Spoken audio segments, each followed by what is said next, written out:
it's important within like the broader HSP community for there to be these ongoing conversations about like the Yeah. cultural complexities of it, Yes, we of need how, it. yeah, that way it's not just the like, we're all HSPs, so like all of our experiences are precisely the same. And it's like we do have common experiences and shared Mhm. traits, but then also there's some nuance to it that needs to be addressed. And it's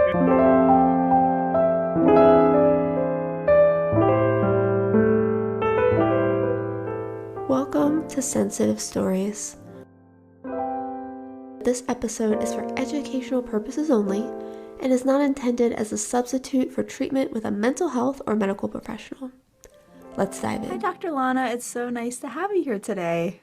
thank you. It's a pleasure, April. Yeah, thank you. I'm wondering if we could start off by hearing your HSP discovery story, how and when you realize that you're a highly sensitive person. Oh, I would say that's been a work in progress. So I would think, I mean, ever since early childhood, I was aware that I was sensitive. I was called sensitive, particularly because I felt emotions very strongly. Also, I could detect other people's emotions very easily, and it would just stay with me. So there would be like scenes from a movie or a news story, and something that other people could just shake off and be like, oh, well, we feel a certain type of way about this, but we're gonna continue to go on the rest of the day. I would be like, and and it would just stay with me. Um, but I think like the term or the phrase highly sensitive person is something that I only became aware of more recently, Mm. and understanding that it's more neurological in nature, more temperament based, and that it's not just something that like you need to overcome or outgrow. Yes, exactly. It's so relatable because it does feel that way, doesn't it? When we're different from other people, it's like I just have to get through this and change this about myself. Mm-hmm. But as you're saying, it was always there. Yeah, it was always there, but I think listening to the stories of other people who identify as HSPs, it's that sense of like learning how to adapt or really being forced or pressured to adapt. Because I think for me, I very clearly could detect from other people, or even was just straight out said of like, yes, you're sensitive and there's nothing wrong with that, but like the world is tough and rough and you need to find a way to steel yourself against that, because how are you going to survive? How are you going to function? And I understand what people mean by that, because you do need to find ways to regulate, right? You do need to Yeah. find ways to soothe and to ground yourself. But at the same time, all of these really good qualities that I associated with being sensitive, being very caring, being very Mhm. loving, being very compassionate, it kind of felt like that wasn't really being highlighted. And it was just Yeah. kind of like, you just need to get rid of all of that. Whew, all the good parts. Right. Or I don't think even people were recognizing that asking Yeah. anyone to be less sensitive means you're kind of asking them to get rid of the good parts. That's true because we can't pick. I think oftentimes we don't recognize what our sensitivity does bring to the table for ourselves and others. And people are saying, yeah, get rid of this part. Don't be so emotional or don't be so impacted. But also, then we lose our empathy and our attention to Mm. detail, and all the parts get thrown out. We can't choose. Yeah. Yeah. Yeah. I'm wondering, just to add another layer to this, what has it been like being a highly sensitive Black woman? Is that impacted that pressure to be tougher? 'Cause that's something I've heard from other folks, or to put the sensitivity aside, or what has your experience been like? Yeah. I think the personal experience has been, let's see, in a number of ways, I have been told that like I don't fit this stereotypical idea of what people have when they think about a Black woman, Mm. both when within and outside of my community, right? Even Yeah. though there's so many Black people, and particularly Black cis women just like me, um, at the same time, it's been like there's something unusual about you, like, Right. in terms of your temperament or in terms of your interest or in terms of like how you move through the world. Mm. And I think when it comes to sensitivity, there's, which what you and your audience is probably familiar with, is the strong Black woman trope Yeah. of Black women need to be indomitable. Black women need to just face whatever challenge. But also tied into that, because I'm not just an HSP, I'm an introvert, is like this expectation or this assumption that Black women are always extroverted and always are going to be Right. out in center and are always going to make their voices heard no matter what. And so, me being a very shy, delicate, gentle, you know, Black girl, particularly when just coming into awareness about being very sensitive, it was a sense of like, who are you? Why, Mm. like, you need to, that's not what you're supposed to be as a Black female. Mm-hmm. So there's that. But then also, there's this idea, particularly of like a part of the stereotype is that like Black women can handle an inordinate amount of pain. And we've seen the research on this, like particularly Mm-hmm. in the medical profession, how there still is a lingering assumption that Black people, including Black women, have literally thicker skin, or Right. that they have a higher pain threshold, or that we have a higher pain threshold rather. Mm-hmm. And I think what that translates to is if you're a very sensitive person and you can become easily overly stimulated, it can be hard to kind of explain to people of like, in general, no one can handle an endless amount of pain or stress or anything, but especially if you are highly sensitive and you're being faced with stereotypes of like, we can throw anything at you and you should be fine. Right. It's hard to try to and exhausting to kind of constantly advocate for yourself and to kind of constantly try to explain. And I Mm-hmm. think one of the things that's been helpful about having more awareness in psychoeducation about, you know, being a highly sensitive person is that like it gives you something to try to let people know like, hey, there's a certain threshold that I have, and I am more than capable and willing to do the work. I'm more than capable to, collaborate and help and be a part of the team and do what needs to be done to like benefit myself and others. But it's like there's certain things where it's like I've hit the wall and we need to Yeah. like make adjustments that way I don't burn out. Yes, you're human, right? You can Right. only take so much. And as you're talking about this pressure to be strong all the time, that hurts all Black women, first of Mm-hmm. all. But then if you're highly sensitive, you're introverted, your need to sacrifice yourself even further, and the expectations become more harmful and unreasonable. And you brought up an interesting point, another layer, which is that in that strength, you also have to be extroverted. You have to be on all the time, ready for everything. That is so unreasonable, so harmful. And so then there's all these layers of you that aren't okay. Not okay to be introverted. It's not okay to be sensitive. And you said like you hit that threshold sooner than other people, but then I'm just wondering how does that start to impact you personally, hearing all those messages? I think, I mean, the first word that comes to mind is dehumanizing. So Yeah. Mhm.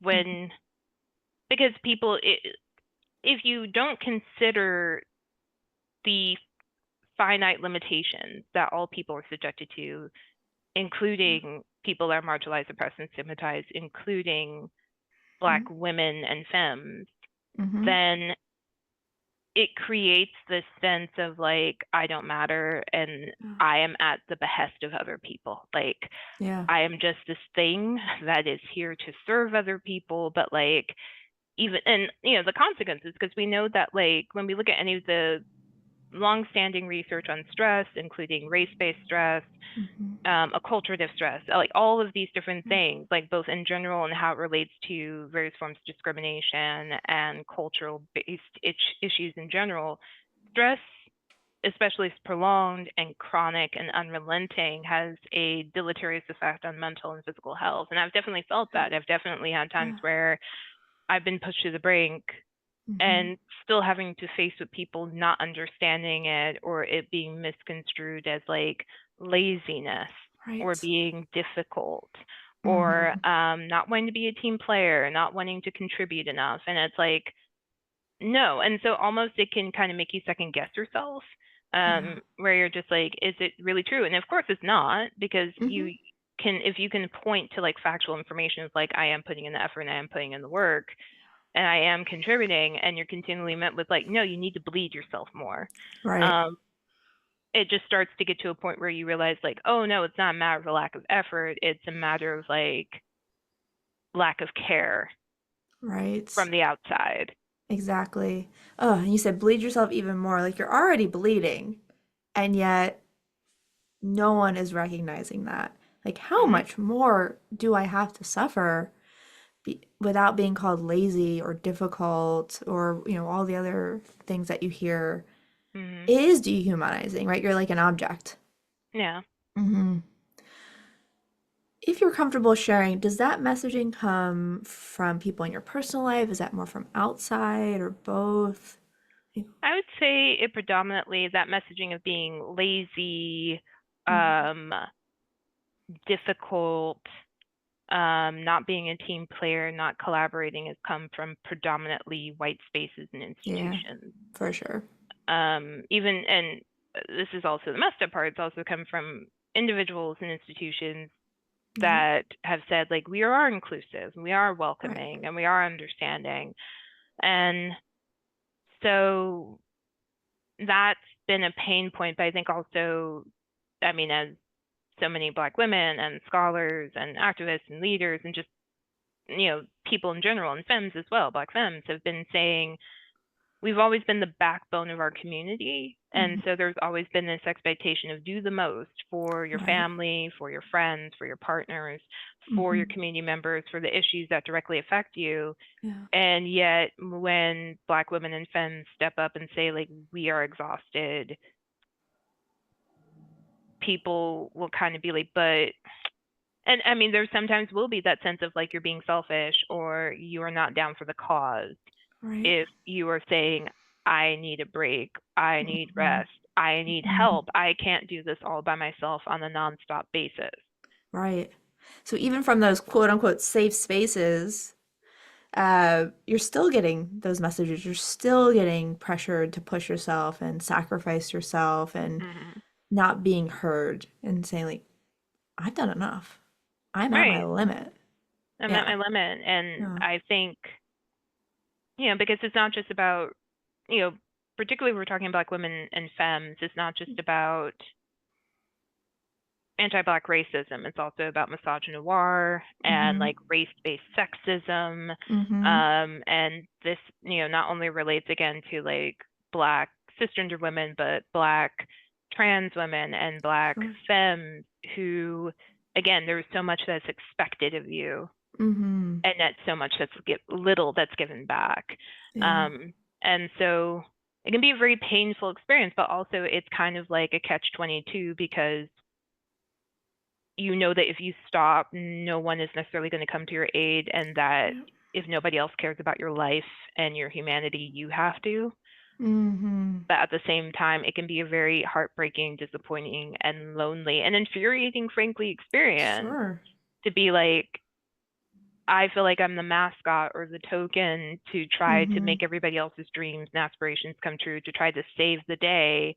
Right. And yet, when it's like, could you please, like, Mm. I'm asking practically and nicely Yes. in plain language to just Yeah. help, people just being like, don't feel like it. I don't Yeah. know. Yeah.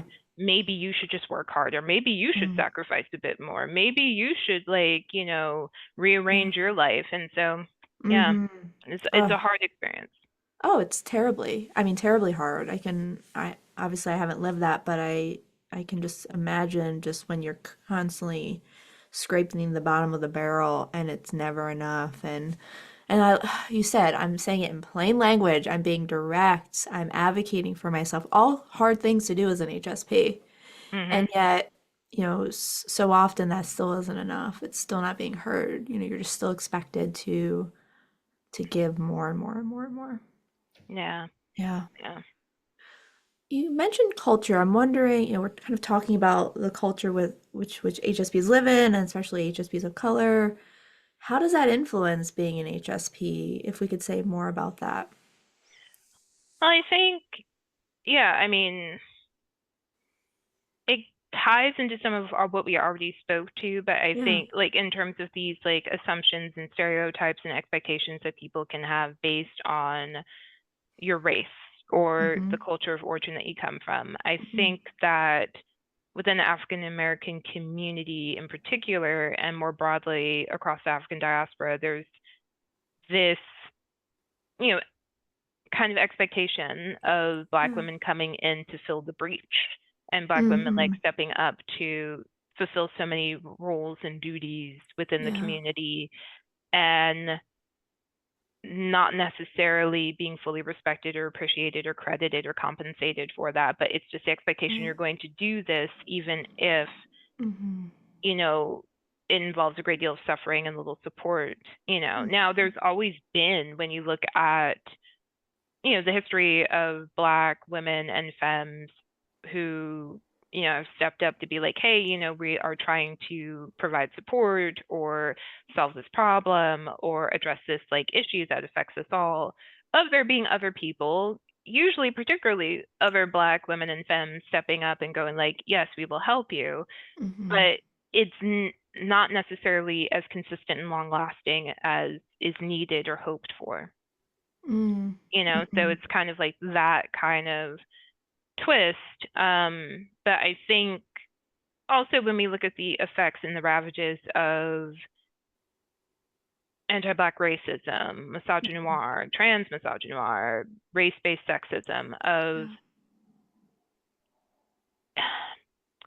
I think there has been this ethos within the African American community in particular, and again across the African diaspora, of like, look, realistically speaking, you can't rely on other people to Mm. come to your aid, because history has shown they're not necessarily going to come in and help in the way that they may say that they are, in the way that's needed. And so Right. you have to toughen yourself up. I mean, I heard the language early on in my life of like, you gotta, you know, like, life is tough. You gotta prepare yourself for that. And you Mm-hmm. have to make sure that you are able to defend yourself, but also fight back when necessary. And that's practical, that's real. But then Sure. also, I think it kind of leaves that question of like, even though, yes, the evils of various forms of repression exist and we can't Mm-hmm. blanket over that or minimize it, but it's like it Yeah. always leaves this question, especially for all of us, but like Mm-hmm. who are subjected to oppression, but especially if you also are very sensitive of like, where is there space for Yeah. joy, for Yeah. pleasure, for peace, to just know that you're safe and to just know Right. also that you could be your full self, um, Yes. and not try to be this model of what people want you to be. Mm-hmm. Yeah, you're constantly being put in such a tiny box, an impossible box. And you're saying like you have to do it all. You have to kind of hold everything on your own shoulders. And there's this message in the wider HSP community, like ask for help, lean on others, right? Kind of take some things off your, but if you're a black woman who's an HSP, that's not an option. Or at least that's not what people are going to step in and support. Um, so you're out here on your own, dealing with all the things, right? Right. Um, that seems impossible. No, I mean, it's one of those things where it's like, at least in my experience, it's been there are definitely people, including white people, Mm-hmm. who identify as being sensitive, whether it's as an HSP or it's associated with neurodiversity, et cetera, Yeah. who've definitely been very compassionate and loving and supportive and have just like continued to like Mm-hmm. add support.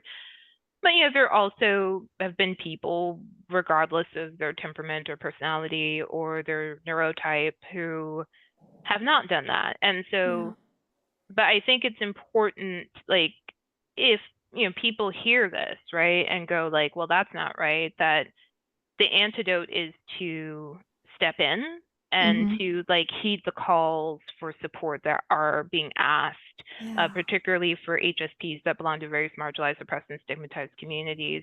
But Mm-hmm. also, I dare say, because so many of us are extra exhausted, especially in this contemporary political and climate. Like, this is recording on January 28th, 2025, Yeah. and we are in an especially taxing period if you are a Black woman or femme, or if you belong to any other Mm-hmm. marginalized, oppressed, or stigmatized community. So I would also say it's not just a Yeah. matter of asking HSPs who are marginalized to step up and just ask for help and advocate for yourself, Mm-hmm. but like check in. Yeah. Check in with folks. Don't just because it's when you're already being hit on multiple sides and then you're being Mhm. told, well, you always have to do, and yes, like nobody should be a mind reader or be expected to be that. And Mhm. that's not what I'm asking for, but I'm Mhm. saying, like, as a matter of care, as a matter of Right. compassion, be like, Yes. let me see how you're doing. And not just once in a while, but consistently. Right, exactly. Right. That's the piece, right? Let's be allies and community members over time, not just one and done. Right. Oh, Right. something big is happening. I'll check in with this one friend who I haven't talked with in years, but then I forget about them again. Mhm. Or your neighbor or whoever it is, your Yeah. coworker, anyone who's in your life. Yeah, that's the piece, isn't it? Like let's consistently come together, especially right now. Right. Especially right now. And I think Yeah. because the I and I'm trying to be careful because I think lately I've been a Mm. little spicy. But It's hard not to be spicy. right, yeah, it's Yeah. hard not to be spicy right now. Mhm. But I think of it's a time where, especially if you know, it shouldn't take a lot of hand holding. And this is what I mean by that is like it is exhausting, especially if you've already had conversations and presented research and firsthand accounts and various pieces of literature, whether it be, scholarly books and research or, historical accounts of like, let me give you the entire history of, racism and Mhm. misogynoir and how it intersects with other forms of oppression. Mhm. Um, and let me tell you about my own firsthand experiences and accounts, and then to still Right. see people kind of act like they have amnesia and that Right. they forgot, and it's like, it's kind of Mhm. at this point where it's like, it's not that you don't know. And so Right. It's you all need here. to, right? It's like you need to figure out what it is that even if you have the knowledge and even if you say that you love and care about people who are vulnerable, Yeah. that you're still not fully doing all of the actions Mhm. that are necessary. Mhm. Um, and I think one of the things too about being an HSP that is I find is that sometimes people assume that HSPs are are pushovers or Oh yeah. are just, oh, you can never be angry because you're too gentle and delicate and care about people. Right. And it's like, sweetie, if you overstimulate somebody enough Right. and take them for granted enough, it Mhm. is that anger will come out. And I think it is Yeah. one of those times where it's like, do HSPs have a tremendous wealth of love and care and compassion for people? Mhm. Yes. Does that motivate us to action? Yes. Does that motivate us Mhm. to also have a certain level of patience and understanding for people's flaws and fallibility? Absolutely. But Yes. also, there are some things that if you do mess up, Mhm. it's important for that to be addressed so that there can be correction and improvement. Yes. And if people get mad about it, it's valid. Yes. Well, it's a natural survival response. If you take, and you push, push, push, that's threatening. My nervous system is going to react to that with anger, with aggression, whatever it is, to save myself. Yeah. Um, it just seems like there's a lot of parallels between being a sensitive person and a black woman who's constantly like being pulled on, like give me more of this, give me more of that. Either give me more strength and toughness or give me more of your empathy, caregiving, whatever it is. Like, no, you hit a limit. Yeah, you do hit a limit, and I think Mm-hmm. it's just like, and particularly I think like it's important within like the broader HSP community for there to be these ongoing conversations about like the Yeah. cultural complexities of it, Yes, we of need how, it. yeah, that way it's not just the like we're all HSPs, so like all of our experiences are precisely the same, and it's like we do have common experiences and shared Mm-hmm. traits, but then also there's some nuance to it that needs to be addressed, and it's not Yeah. being addressed to be because I think also, especially now, I think sometimes when people talk about diversity, equity, inclusion, talk about combating systems of oppression, Mm-hmm. it's misconstrued as being combative or punitive. Right. And it's like it's not that. It's like Mm-hmm. it's pointing out a problem so that it can be resolved and Yeah. there can be improvements, there can be solutions, Mm-hmm. rather than it just being like this large gaping wound that continues to rot and poison everybody. Exactly. Well said. Because, if we say, which I firmly believe, HSP spaces are often white spaces. Yeah. Let's be real. I've been in a Yeah. lot of HSP spaces. 99% of people are white, cis women.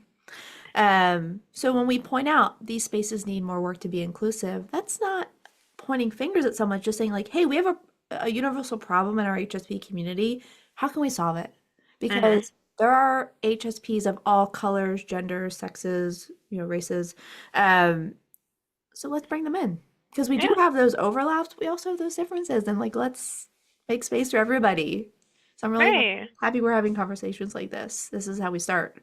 Yes, and I Yeah. think I would also add, for me, at least the way that I conceptualize like any kind of cultural differences, whether it be about race Mm-hmm. and ethnicity, gender identity, sexual orientation, Mm-hmm. religious or spiritual affiliation, the list goes on, Yeah. is the issue is when people try to calibrate the differences as if they're ranked on a level of superiority or inferiority, Right. and instead of just appreciating the differences. So when I Yeah. see people being like, but we shouldn't talk about any of these differences, or the other extreme that we're all hopefully trying to fight against is like, no, there are just some people that are better immersed than others, is being Yeah. able to go like, no, we have differences, Mm-hmm. but that doesn't mean that we should rank them as if there are certain things that are inherently like inferior or superior, but just being like, we have differences. Can we understand and appreciate those differences? Mm-hmm. Um, but also, can we see people for the multifaceted, complex people that they are, instead of trying to oversimplify them, instead of trying to generalize them, and instead of trying Mm-hmm. to put them in very rigid categories. And I think one of the things is that even though the experience of being Black or a Black woman and femme is different in a number of ways from being HSP, what my hope would be is Mm-hmm. that HSPs would relate to that like sense of, I can understand what it feels like to be different, and to Yeah. be told that this difference is somehow weak or inferior, Mm-hmm. or Mm-hmm. somehow a liability, or somehow something that is going to need to be fundamentally changed, if it can be changed at all. And Right. be able to go like, okay, it's not exactly the same as being a racial ethnic minority, but like, Mm-hmm. can I take that, and can that inspire me to be like, oh yeah, like I should have this like level of investment? Can I use this empathy that comes to being an HSP to Yeah. like inspire me to be able to form meaningful relationships with other people in the HSP community that maybe aren't often seen or heard? Yeah. Because to me, I think also at this point in my life, I'm not just interested in people kind of doing this. I see that a lot of social justice work or social change work seems to focus a lot on intellectualization of Mm-hmm. people just kind of going like, I'm collecting data and then I am regurgitating it, Mm-hmm. and that's my work. And it's like, I think collecting, disseminating information is powerful, and we've had so many examples of it, but it's one part of Yeah. this like multifaceted thing. And I think it's important for people to focus on relationship building. So like, in addition to being an HSP, like I am an Air Force brat. I was Mm-hmm. born in Germany and spent the first 3 years of my life there. Our family got to travel and live in different places around the world, and I was exposed at to different cultures at a very early age, and I was encouraged to, right? Like I was Mm-hmm. blessed that I had a family that did allow me to form relationships with people, because there are some people who don't, especially Yeah. some white people who don't have that in their Yeah. families. Mm-hmm. Also, I know that I was blessed to be in spaces that were diverse, because there were some people who they were like, I was born and raised in a place that was predominantly just people like me, and Right. it wasn't until much later in my life that I even had the opportunity to be around a bunch of different people. Mm-hmm. So I know that, but I think what was very important about that is learning about different people's experiences, not just in the context of like privilege or oppression, but like, oh, this is the history of our people, this is the history of our nations, this is the history of our heritage and our customs. It really gave me appreciation for like people, but also culture, and also the importance of social justice and change. Mm-hmm. Um, and so to me, it's important for people to have that visceral experience of caring, not just because you went to a workshop, but caring because Mm-hmm. you know people from various communities and you love Yeah. them. Yes, make those connections, build those relationships. Right? That's how we shift everything, really, Mm-hmm. person to person. You talked about how just the overlaps between being black, being sensitive, and obviously we can't change either one of those things about Mm-hmm. ourselves. Sensitivity is easier to mask. Obviously, can't Yeah. mask the color of your skin. Yeah. Um, but you could push away your sensitivity, right? You could push it down, try to deny it, um, do your best to be the what's expected of you, the strong black woman who just does everything for everybody, which is not sustainable, but you could try. Um, how do you work with that denial though, if you're feeling like my sensitivity isn't okay? Um, can we soften that at all? I know that's a big question. No, it is. I think it's hard because I think for me coming to terms with being like a highly sensitive person, it took a while. Like I'm significantly into my adulthood, and even though I knew it was sensitive, there was a lot of shame around it Yeah. Hmm. because I think there were so many experiences where it was kind of seen as an inconvenience, where it's like Mm. you need to stop being so sensitive, stop crying, stop, Yeah. like you can't take in all of this emotion. And so you learn how to mask to survive, but also try to fit, like, it's more than just fitting in, but to try to, Hmm. like, not constantly be subjected to this criticism that, like, you being sensitive is bad and you just need to, like, bottle that up. Hmm. Um, so I think it's a journey. And I think when a lot of time when I ever think about any aspect of a person's identity or sense of selfhood or being, I think sometimes there's this immediate pressure to have this like go from like I'm kind of confused about who I am and trying to figure it out to like I understand exactly who I am and I feel amazing and I got Right. the banner and F anybody who doesn't get on board. And I Hmm. think I want to just say like if you're someone who you're like I understand who I am but I still have times where I don't feel comfortable with it. I still have Yeah. times where maybe even I secretly wish that I wasn't as sensitive or I could flip it off and on, that that's Hmm. okay. Yeah. And that doesn't make you any less of a sensitive person. That doesn't mean that you are bringing that down the, Hmm. HSP community or anything like Right. that. Like, because I Yeah. think the journey to finding out who you are and being able to accept that is a very personal one. And I think it's important to know that like it's normal to have times where you feel kind of where you vacillate in terms of like the degrees of feeling comfortable and fully grounded in who you are to sometimes just being like why like why Yes. out of all the things that I could have added to my plate in life, this is Right. here, Right. Exactly.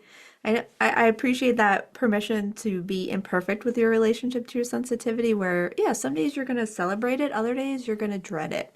Hmm. And that is to be expected. There are difficult parts of this trait and there are really positive parts. And it can depend who you're with, how they're Hmm. seeing it. There's a lot of external influence and doesn't you don't always have to be in perfect harmony with it. That's okay. Yeah. Yeah. Yeah. Yeah. As we start to maybe lean into the embracing part, Hmm. I know you've talked about how that can be empowering, that can be liberating. Can you help me make that connection? How does that unfold, or how has it unfolded for you? Acceptance to kind of inner peace and liberation. Yeah, I think when I think about it in terms of inner peace and liberation, I think about so many of us as people in general are made to feel like you will only be loved, you will only be accepted, you will only be worthy if you can act, speak, appear in a certain way for the approval of others, for the approval of community members, for the approval of society at large.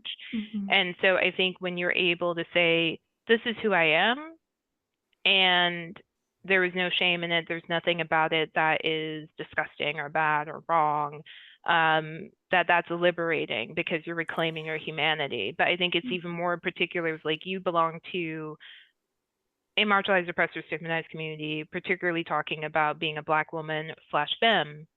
Yeah. It is liberating in the sense of, like, you're saying, like, I am a human being, and that regardless of whatever misinformation that you got about what you think a Black woman or femme should be like, it's like, this is one of the many examples of being a Black woman and Yes. femme, and I don't have to fit into a checklist, excuse me. I don't have to fit into a box. And if you are out here tripping because you're like, I don't know how to Right. reconcile this, it's like, that's your issue. But it's like, this is who I am, and there's so many people like me, and it's fine. And I Yes. am going to be that way because I can't be anything else. Because the Mm-hmm. process of trying to be someone else is painful. Yeah. And eventually it can, cause significant emotional and psychological and even physiological harm when you're trying to adopt a persona constantly. And so it's freeing and it's liberating to actually return to who you are. Because I think for me, Mm-hmm. as I've gotten older, um, I've been able to let go of some of the shame I had as a kid, of some of the, Yeah. like, why can't I be like other people? Um, the loneliness, the sense of being set apart, and being able to go, like, oh, like, even though I think inevitably if there are negative things that are part of your life story, you can't put Mm-hmm. a smiley face on it. But I think being able to look back and go, like, oh, these things that previously had a negative association, I'm able to reclaim and go, like, actually, like, this was always a nice thing about myself, and I Yeah. can say now as an adult that I really like this about myself, and that this has Mm-hmm. always been a positive trait for me. um is good. It's empowering. Yeah. So empowering to say, I'm human. This is who I am. There's nothing wrong with it. And you Mhm. said, it's not disgusting, which is like, oh, yeah, let's really take a look. Why do I think this is a problem? It's okay to be empathetic, to be emotional, to be sensitive, to be Mhm. strong, and all of that. Um, that's beautiful. There's actually nothing wrong with it innately. So why are we demonizing it so much? Right. And And yeah. it reminds me of, like, a lot of the interventions like cognitive behavioral therapy, because cognitive Hmm. behavioral therapy focuses so much on, like, where are the facts, like, Right. instead of just taking the, thoughts or, the emotional responses that you use to guide yourself through life at face Mhm. value. It's like, where did it come from? Did it come from a valid source? And Yeah. is it factual? Is it, matching the reality and the accurate information that you have available? Hmm. But then also, is it helping you? You know? Yeah. Exactly. Yeah. Check it out. Is it factual? Is it real? And is it Mhm. helpful? I think those are two great questions to ask when you're having these thoughts about yourself. And just to bring it back to community, when we're around others who are like us, who support us, for me at least, a lot of that shame has floated away. Mhm. Like, ah, oh, here's someone else like me. I'm okay. Yeah. Those messages are not real. I'm accepted here. I'm appreciated. I can be myself here. So important. Mhm. Well, Yeah. Lana, anything else before we start to wrap up? Anything we didn't get to that you thought was important to share today? No, I think, like, we covered all of that. I think, like, the one thing or the one phrase that comes into my mind I feel compelled to share is love yourself. And Mm. I know we hear a lot of these things. Like, there's so many memes, or, you and me are old enough to remember bumper stickers, Oh, yeah. Had a lot of those. I love those, and sloganeering, or even those, like, hang in there baby and other Yes. inspirational posters that were hung all over our schools. Yep. Um, I know that sometimes those phrases have been used ad nauseum where people are like, oh, like, does it even mean anything anymore? But really, love yourself. Yeah. And the importance of that is like the world is hard enough, life, especially right now, is hard enough that hating yourself is corrosive. Mm-hmm. And so it is important to find a way to love yourself. It is important to find a way to make peace with yourself. Mm-hmm. Yeah, I personally see that as an act of defiance in Oh our yeah. culture. Like, I'm gonna find joy, I'm gonna self-love, all of it. Yeah. Like, how can we counteract what we're seeing and create Mhm. more joy and safety and community? Yeah, that's been my anchor in all this. Yeah. Oh no, definitely. I've definitely Mm-hmm. been leaning on the works of people like Trisha Hersey with Mm-hmm. the NAP ministry of Yes. like Rest is Resistance. That's been like so transformative for me, as well Yes. as a book I'm currently in the middle of by Dr. Sandra Dalton Smith Mm. called Sacred Rest. Mm. And then also, just the work of Audre Lorde that focused on like taking care of oneself as an act of political resistance.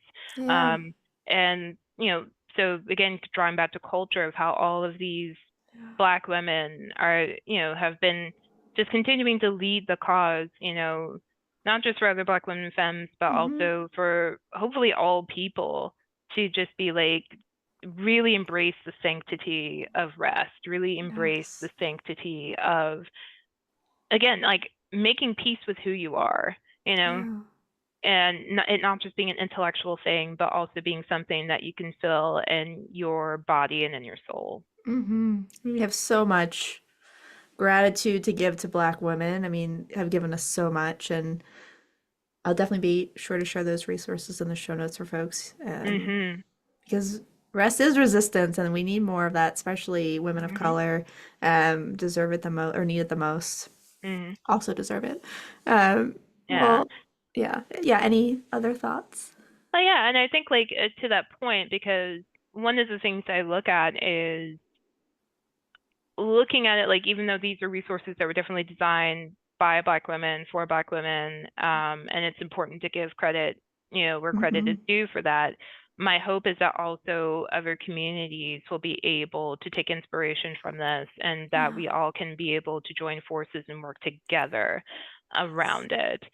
Because I think if all of us want to have healthier, happier lives, it's important for Mm-hmm. all of us to work together Yeah. to dismantle systems of oppression. I know we're at the end, but like Mm-hmm. to me, at least one of the things I look at is like systems of oppression also hurt privileged people in the sense like in like different senses as well. Because like Yeah. in when we look at diversity and equity and inclusion Mm-hmm. research, it's shown that everybody, including people from dominant or privileged groups, benefit when Yeah. there are more people on staff in schools and in medical spaces that are diverse. Mm-hmm. And so I know sometimes when we talk about this, I can see how people can be intimidated and go like, "Oh, I feel like this isn't for me because I'm not a Black, woman or femme, or I feel like this isn't something I should be taking part in." And it's like, you should. Mm-hmm. We're all interconnected, right? We're all Right. impacted by each other. I think our biggest problem is that we're segregating and dividing so much. We've lost that sense of humanity and to Mhm. see people and like we all need each other. Right. Let's just come together here. Right. We all need each other. And, Yeah. the answers might not be simple and it might not No. be something where it's like, oh, I just learned this concept and that's it. But I think Mm-hmm. it's important, again, for people to rediscover what it's like to have meaningful relationships with people Yeah. that embrace all of who we are and not just the negative, harmful bits, but also the fun bits. Like you and me didn't even get into our favorite bands today. So we need Oh, to have that's another true. conversation Follow about up. that. That's true. There's so much more to say. Oh, Lana, thank you so much for this beautiful conversation. It's such an important one to have right now, always, but especially right now. And in addition to those helpful resources you shared, I'll be sure to include ways for folks to get in contact with you, your Mm. website, your email. You also have some continuing education resources for therapists and mental health providers.